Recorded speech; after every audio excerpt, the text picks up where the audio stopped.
Ada sebuah istilah dalam bahasa tafsir, kata ulama, kalau Allah menjanjikan sesuatu tapi Allah sembunyikan, tidak sebutkan, seperti kata ini, Allah menjanjikan sempurna pahala dan menambah karunia. Di sini karunia tidak disebutkan, karunia apa? Kata ulama, itu namanya akan Allah memberikan kekaruniaan yang tidak ada batas.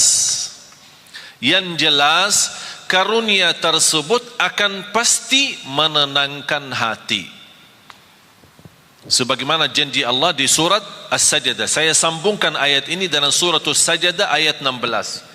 Fala ta'lamu nafsun ma ukhfiya lahum min qurrati a'yun jazaan bima kanu ya'malun.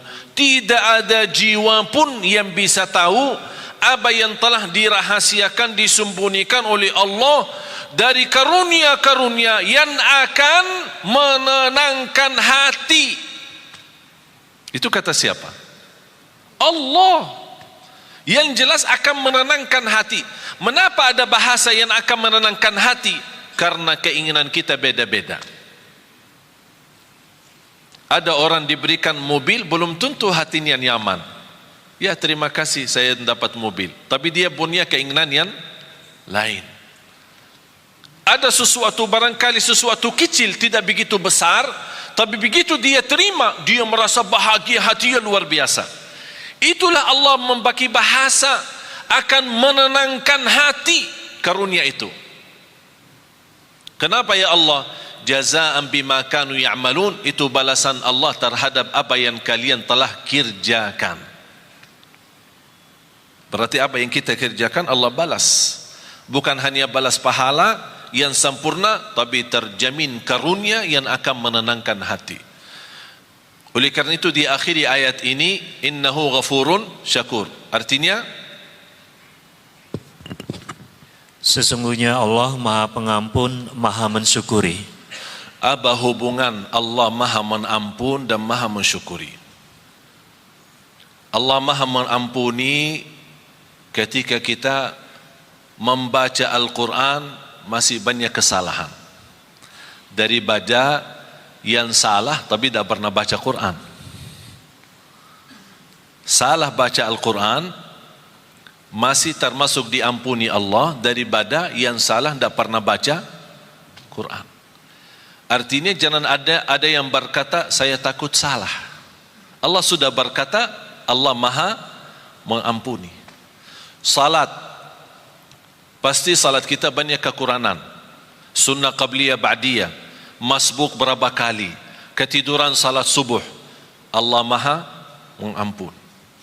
Asal ketika kita salat harus kita juga komitmen sama diri. Jangan karena Allah Maha Mengampuni kita malah jadi malas-malasan. Justru harus kita menjadi orang yang malu.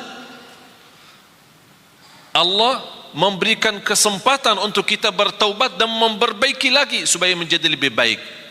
Salatnya lebih baik sama Al-Qurannya, lebih baik sedekahnya. Termasuk kata sedekah, apa urusan sedekah sama Allah Maha Mengampuni? Pasti dalam memberikan sedekah kita tidak akan terlepas daripada sifat bangga, merasa diri, oh saya bersedekah, itu ini orang lebih kaya tapi tidak pernah bersedekah. Namanya kan hati, perasaan. Ada ucapan-ucapan barangkali kita tidak pernah ucapkan lidah, tapi perasaannya yang ucapkan, hati yang ucapkan. Allah mengampuni dosa itu. Terus syakur, innahu ghafurun syakur. Saya ingin Bapak Ibu tolong kalau bisa belajari hafal ayat 2 ayat ini.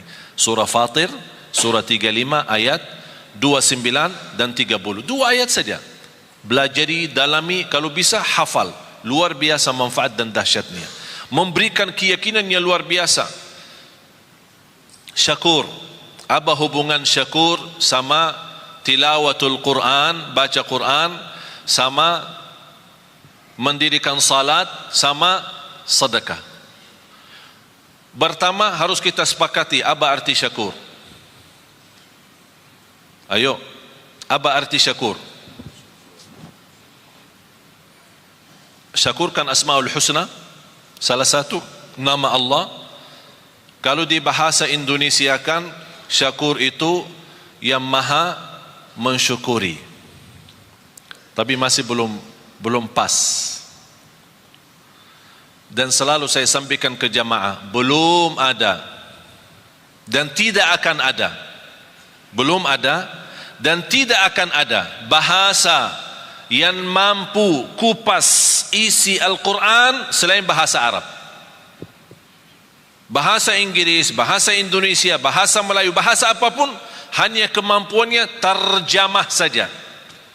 Isinya lebih dalam, lebih terlihat, mutiara-mutiaranya, keindahannya, tidak ada bahasa yang bisa, hanya bahasa Arab. Ketika saya membaca innahu ghafurun syakur, saya faham apa maksudnya syakur di sini dibandingkan dengan amalan yang Allah sebutkan sebelumnya. Syakur dalam bahasa Arab, tolong hafal, huwallazi yu'ti al-ajra al-kathir bil amalil qalil, yang artinya asy-syakur yang menjaminkan pahala yang banyak dengan amalan yang sedikit. Itu namanya syakur, yang memberikan pahala yang banyak dengan amalan sedikit. Mau tahu buktinya? Salat kita berapa waktu? Salat kita berapa waktu? 5. Allah berikan pahala berapa? Tahu enggak pahala salat? 50. Waktu Isra Mi'raj, Allah menetapkan 5 waktu. Apa kata Allah kepada Nabi Muhammad? Kepada umatmu saya perintah 5 waktu dikerjakan, tapi pahalanya 50. Hadis Rasulullah SAW, barang siapa yang menjaga sunnah qabliyah ba'diyah 12 rakaat di Sahih Muslim, 12 rakaat sehari dan semalam, yang namanya sunnah qabliyah ba'diyah, dapat rumah di dalam surga.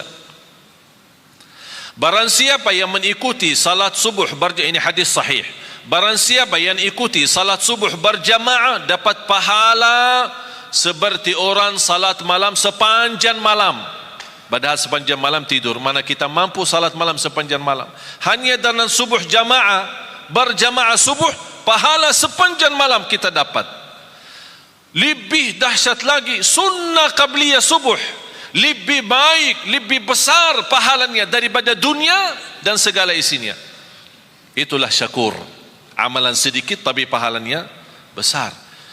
Kalau Allah tidak syakur, memberikan pahala yang banyak dan amalan sedikit, kita tidak bisa kejar umur kita dibanding umat yang terdahulu. Satu malam Lailatul Qadar, Bapak Ibu, pahalanya 83 tahun, padahal umur kita belum tentu 83. Itulah syakur. Allah memberikan dengan amalan yang sedikit tapi pahala yang banyak. Saya tanya anda sekalian, ketika ada orang membantu kita, memberikan tolongan apapun, dari segi bantu pinjaman atau bantu kendaraan, kita perlu ada acara, kita pinjam mobilnya sebentar, tapi di saat kita minta tolong orang itu dan dia berkenan membantu kita, benar-benar di saat yang sangat membutuhkan bantuan tersebut, kira-kira bagaimana perasaan berterima kasih kepadanya? Tinggi kan? Setiap kita doa pasti ingat dia, setiap ketemu terima kasih, tidak ada habisnya, bertahun-tahun masih ingat, tidak akan lupa. Begitu juga Allah sifat syakur. Apapun amal saleh yang kita kerjakan, jangan khawatir, Allah tidak akan lupa kebaikan kita. Tapi yang semestinya kita malu, sebagaimana Allah tidak lupa kebaikan kita, Allah juga tidak lupa dosa-dosa kita. Tapi subhanallah, tanda Allah syakur, ketika kita berdosa, Allah perintahkan malaikat jangan dituliskan dulu. Disebutkan berbagai macam riwayat, diberikan kesempatan 3 hari supaya taubat. Kalau dia taubat, sadar malu, diampuni dosa, tidak perlu ditulis. Dan begitu luar biasa syakurnya Allah kepada manusia, dan amalan yang sedikit diberikan pahala yang banyak.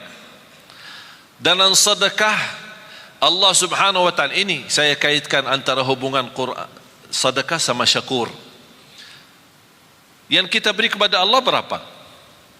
Dan yang Allah berikan kepada kita berapa? Rizki yang kita miliki Bapak Ibu, kalau kita mau hitungkan harus kena denda dan bayar, mana orang sanggup? Setiap mau hirup udara yang segar harus bayar. Setiap mau buka mata harus bayar. Mau tutup lagi harus bayar. Mau bergerak satu langkah harus bayar. Sanggup gak hidup? Tidak bisa. Tapi Allah memberikan banyak. Dan Allah tidak minta yang banyak. Zakat pun yang namanya zakat harta 2,5%. 2,5%. Mengapa 2,5%? Harta Allah berikan banyak, tapi Allah tidak minta yang banyak. Supaya sisanya buat nikmati. Silahkan nikmati. 2,5% setiap hari? Tidak. Kira-kira kalau setiap hari 2,5% gimana? Sanggup enggak? Setiap bulan? Bukan. Setahun sekali. Contoh, pegawai, karyawan, orang bekerja yang menerima gaji. Kalau gaji anda 10 juta atau 5 juta, Ustaz jangan 5 juta terlalu banyak, ya udah 2 juta. 2 juta berbulan. Dalam satu tahun berapa? 24 juta. Berarti ada zakat kan? Tapi banyak orang salah hitung. Selama 1 tahun anda punya keperluan, kontrak, ada kos-kosan, pulsa, makan di jalan, bayar ini, bayar itu, ada cicilan, tagihan handphone, cicilan, bajunya cicilan, semuanya cicilan. Jadi bayarkan tagihan sana sini. Ternyata akhir tahun, pas kita mau hitungkan tabungan terisi atau tersisa dari sepanjang tahun gaji, ternyata yang tersisa hanya 800.000. Berarti anda tidak ada zakat. Anda tidak ada zakat. Karena yang terhitung bukan berapa gaji, tapi berapa yang tersisa dari gaji. Faham Bapak Ibu? Tapi kalau bersedekah bebas. Zakat wajib, sedekah bebas. Bahkan ada orang punya kelebihan bersedekah tapi tidak pernah zakat. Kenapa tidak pernah zakat? Karena tidak pernah ada uang. Begitu datang uang, sedekah. Datang uang lagi, sedekah. Berarti zakat tidak ada. Alhamdulillah sekarang umur saya 39, sebentar lagi mau 40. Saya seumur saya sampai titik ini, saya tidak pernah zakat harta. Tidak pernah zakat harta. Kok masa Ustaz tidak pernah zakat? Kan zakat salah satu rukun Islam. Tidak pernah zakat. Kenapa? Karena saya tidak suka simpan duit. Tidak suka simpan. Kalau begitu suka simpan, Allah ajarkan, jangan lupa zakat. Supaya Allah biasakan manusia jangan suka simpan duit. Jangan terlalu cinta dunia. Kalau sudah duit terkumpul, begitu mulai kurang angka-angkanya, mulai pusing, sakit. Yang awal-awalnya 50 juta, banyak nolnya, begitu kurang nol, ini nolnya kemana ini? Ternyata nol berharga. Allah menajarkan supaya kita jangan terbiasa cinta nol itu. Supaya mudah membagi. Banyak yang Allah janjikan. Oleh karena itu, titipan yang Allah berikan itu pun Allah tidak perintahkan harus keluarkan semua. Hanya sebagian. Karena Allah syakur, akan Allah berterima kasih kepada anda yang berkenan menwakafkan, berkenan membantu, berkenan mensedekahkan di jalan Allah. Bagaimana tanda Allah berterima kasih kepada kita? Akan Allah berikan kelebihan dan karunia yang Allah sudah janjikan dalam ayat itu. Karunia-karunia yang tidak pernah diduga. Bisa karunia keturunan, bisa karunia penghafal Al-Quran. Ada orang dan Masya Allah rajin sedekah. Saya punya ibu saya orang awam, bukan ulama, bukan ustazah, awam. Bahkan termasuk buta huruf, dah bisa baca Quran, baru saja mulai baca. Bagaimana dia bisa memiliki anak 12? termasuk saya. 12 bersaudara, 9 laki-laki, 3 perempuan. Di antara 12, 10 menghafal Al-Quran 30 juz, bukan juz 30. Soalnya mohon maaf, kalau di Indonesia bilang hafiz, banyak orang bilang hafiz, tapi hafiz cuma juz amma, juz 30. Sudah dianggap diri hafiz. Kalau gelar hafiz kita di Madinah, kalau orang sebut hafiz, berarti yang dimaksud hafal 30 juz. Karena kemarin dites, ada beberapa saudara kita, para hafiz kita kumpulkan, ada lamaran kerjaan di Qatar, di negara Qatar, mencari imam-imam dan muazzin dari Indonesia. Yang hafal dapat gaji hampir 2.500 dolar US, tambah tinggal, tiket setiap tahun pulang pergi, dan fasilitas kesehatan, anaknya sekolah dan yang lain-lain. Tapi syaratannya hafal 30 juz.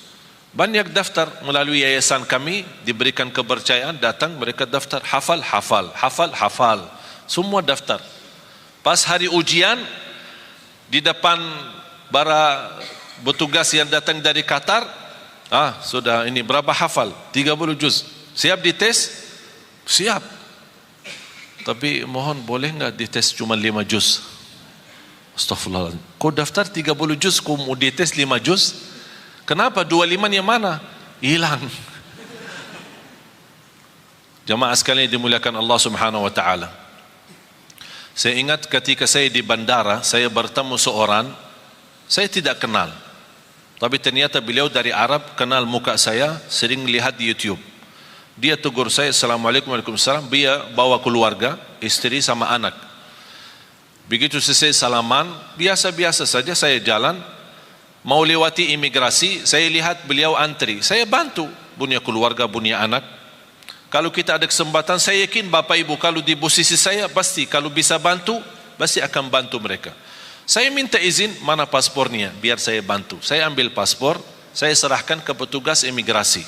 Saya kenal mereka baik, alhamdulillah, dibantu, lurus. Apa yang terjadi? Bapa sama istri sama anak dilewatkan oleh petugas imigrasi, tambah diperiksa wanita. Wanita kan Arab cadar. Biasanya kalau masuk ke imigrasi harus buka cadar, disesuaikan dengan paspor. Tapi karena mereka bawaan saya tidak diperiksa, percaya, lurus, jalan. Ini cerita hampir sudah 3 bulan. Sungguh Bapak Ibu, sampai sekarang si ibu itu beribuan terima kasih kepada istri saya atas bantuan suami. Kenapa? Ini bukan hal biasa. Kita bisa diluruskan di depan imigrasi tanpa kita dilihat muka.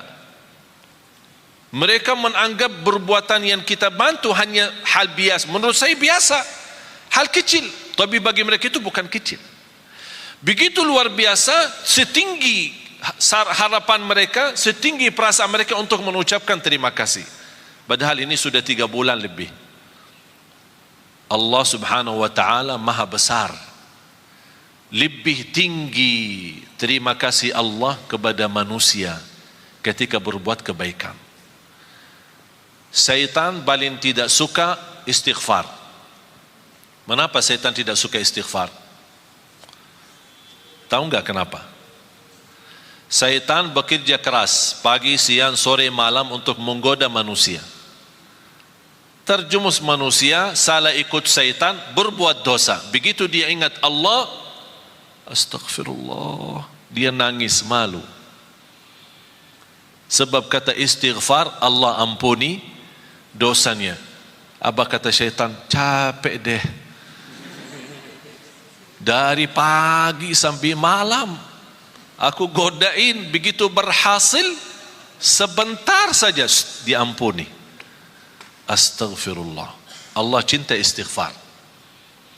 Apalagi istighfar yang mendalam hati. Betul paling dalam. Ucapan ini sederhana tapi luar biasa. Ingat Bapak Ibu, bagi Allah sebagaimana di ayat ini, innahu ghafurun syakur, bagi Allah soal ampunan dosa sangat mudah. paling enak, paling enteng, paling ringan bagi Allah ampunan dosa.